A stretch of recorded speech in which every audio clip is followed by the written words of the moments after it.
Si Albee, it seems, made you and a lot of people realize some things, no? Yes. Do kalaw ay man nga balon nga do COVID siya nga nakamaras-mas tao black. Hindi man guro mo na, no? That's interesting also because I can share some of those aspects, our personal things, why all of these things are happening. Nga. To describe it, everything happened because of divine intervention. Albee did not plan to run for Bacolod. Seriously. Never it entered in his mind to run in Bacolod. Although, of course, you know nga may malicious imputations. Nga this is part of his grand plan, no? No.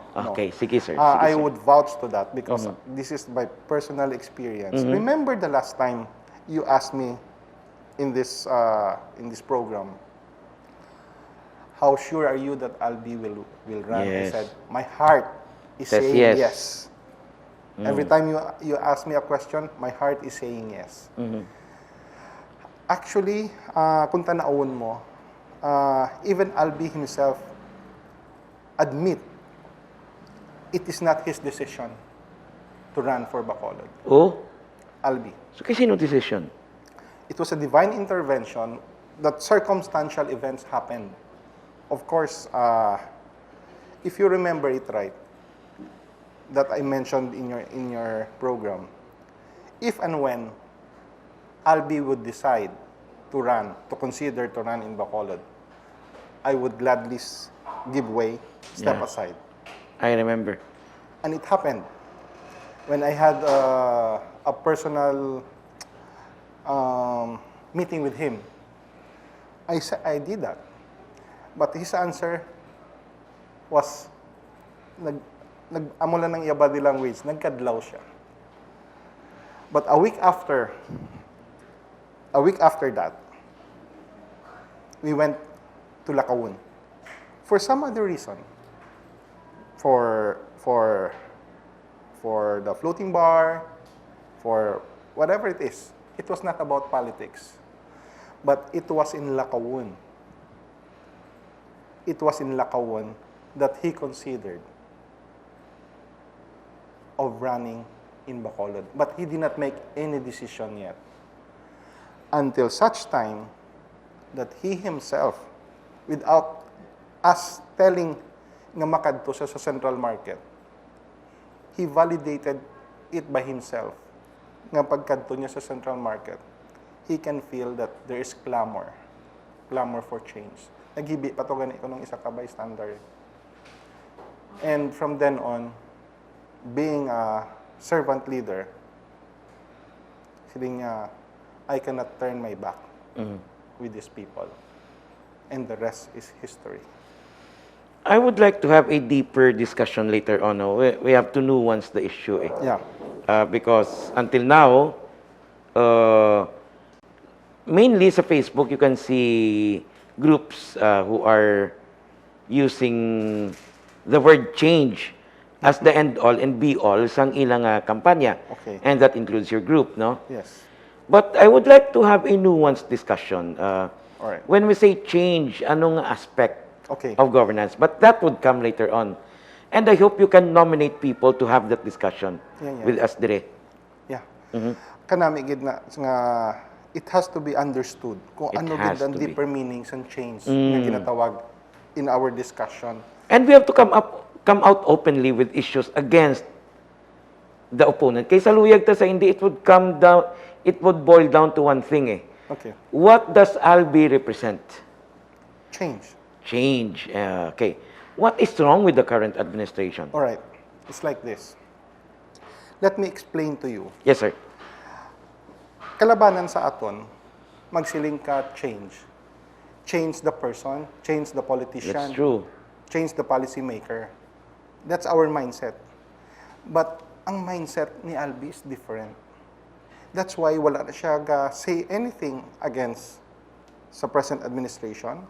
Wala gina siya sabing ginhambal sina because the change that we are talking about is the institution, is the system. The system that has to be changed. And I would like to give you an example for that.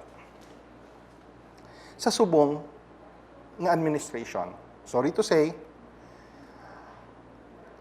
when it comes to healthcare, health services, kung may kinanglan ka bulig sa gobyerno, kay gamasakit ikaw, kinanglan, makuha ka to indigency, mapalapit ka sa politiko, pagpalapit mo sa ka politiko, kung kisa, pahulaton ka, pabalik-balikon ka pa, kagdepende pa kung anong imo political leaning, Indeed. etc. Is that correct? What does Congressman Albee propose? To change the system. Which is? Which is, if this is the person that needs government support or help, hindi ka na kinanglan magkadto pa sa politiko.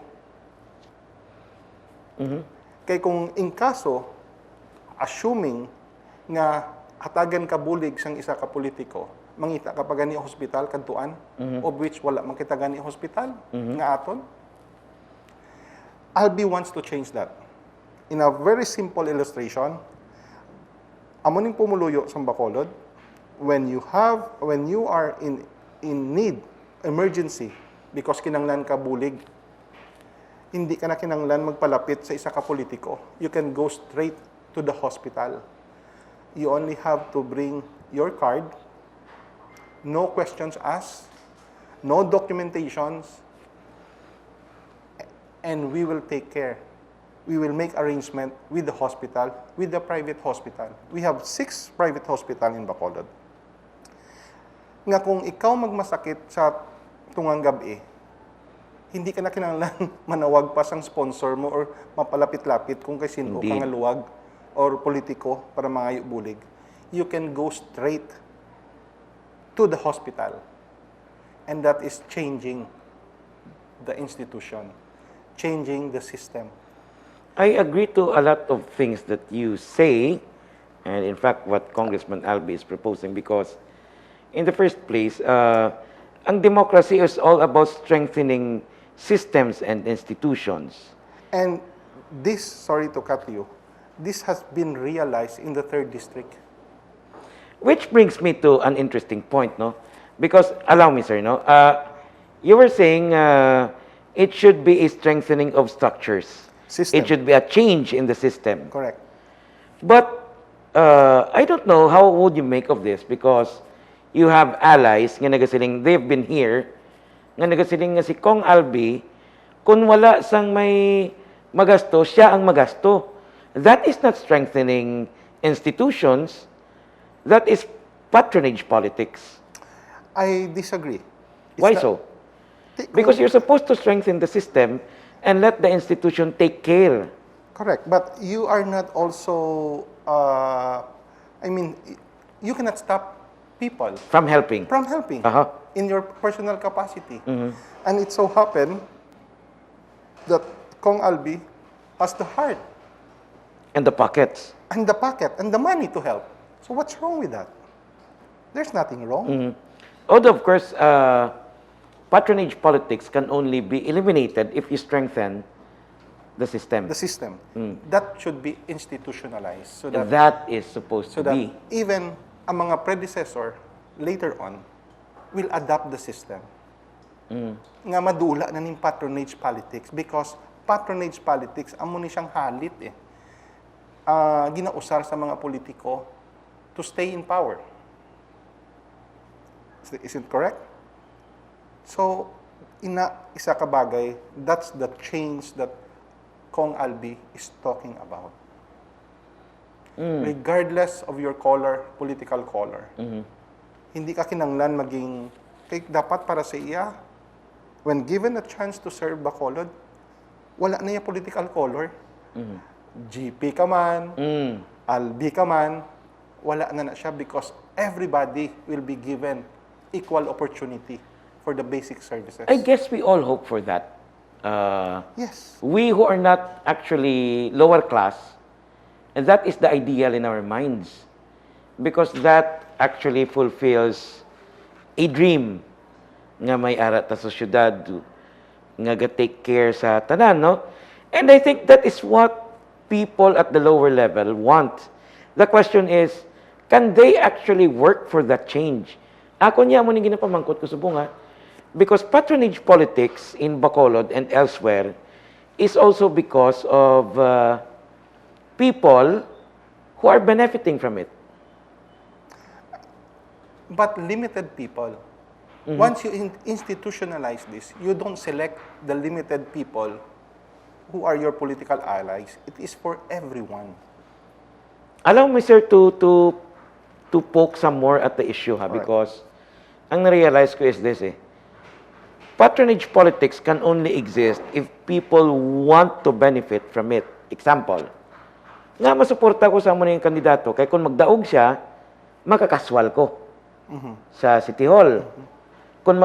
And this is very interesting because there are families nga mga pigado kung sa kahambal pa sang isa ka abogado Lindon Kanya, which I interviewed for a report sa PCIJ, nakanotice siya nga the Bacoleños do not actually look for good leaders.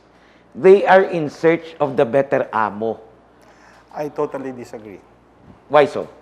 Because siguro naamo na siyang naandan for so many years, this kind of patronage politics. But it can change. That's why we need somebody like Albee, who has the political will to make changes in the city of Bacolod. That will change eventually. Subong ang kakatabo, amo ginang kakatabo, what Attorney Lyndon Kanya, he's my lawyer actually, but I'm sorry, but I have to disagree. Because amo na siyang ang naandan sa tao eh. That's why we have to shift our paradigm, our thinking, that change could happen in Bacolod. Sadyan because by and large, si Cong Albee is like a Christmas present For me, it's a blessing for Bacolod. What I'm trying to say is, kung sa Christmas tree, may gift sa idalom. Alright. Si Cong Albee is like that, nga hindi mo mabuksan until December 24. How, may I ask you why? Because until now, he remains to be a mystery. He remains to be an enigma. People have not heard from him yet. Okay. Kung ano gid ang plano niya. If you allow me to describe him Sure, as a please. leader, Please. in the few months that I've known him, I would classify Cong Albee as a level 5 leader. Level 5. Level 5 leader. Meaning? Meaning, a leader who is so humble, jutay lang ang humble, but a very, how you call this, decisive leader. Na kung anong vision niya, anong gusto niya, he doesn't take no for an answer. Mathematician siya, no? Mathematician siya. Very humble, but once he believes in something, in his vision, he will do everything to make that happen. That is the kind of leader, my opinion, Albee is. I came across a study that was a long time ago nga sa Pilipinas, ang number 2 nga pinakamadamo sang urban poor, which is a new term for squatter, is actually Bacolod. Number 2 to Quezon. Informal settler. Informal settlers. But although ako ang point ko dila is, for me, the nomenclature does not matter because whatever the term, it does not change the lot gado sa syudad. Correct. So, hindi na sila squatter, ang panawag na sila informal settler. May harap pagid, ano pagid ang isa ka term sa una? People in the slums, informal settlers, the homeless, but it did not change anything for them. That's correct. But let's go to the problem of homelessness. Ang group ni Congressman Albee, are you talking about this? Correct. Tell us something about that, sir. I have the privilege to discuss with him and dissect his mind. Oh? Considering siguro na as a businessman, I'm into housing business as well.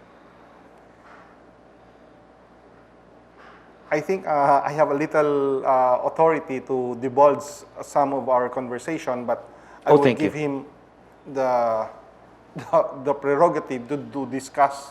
Kung sa pelikula, sa teaser trailer lang. Yeah, he will discuss all of these things once ma-file na sa October when he can speak about his Danay program. pa ma-file na ang COC. Yes. Oh, interesting. Yes.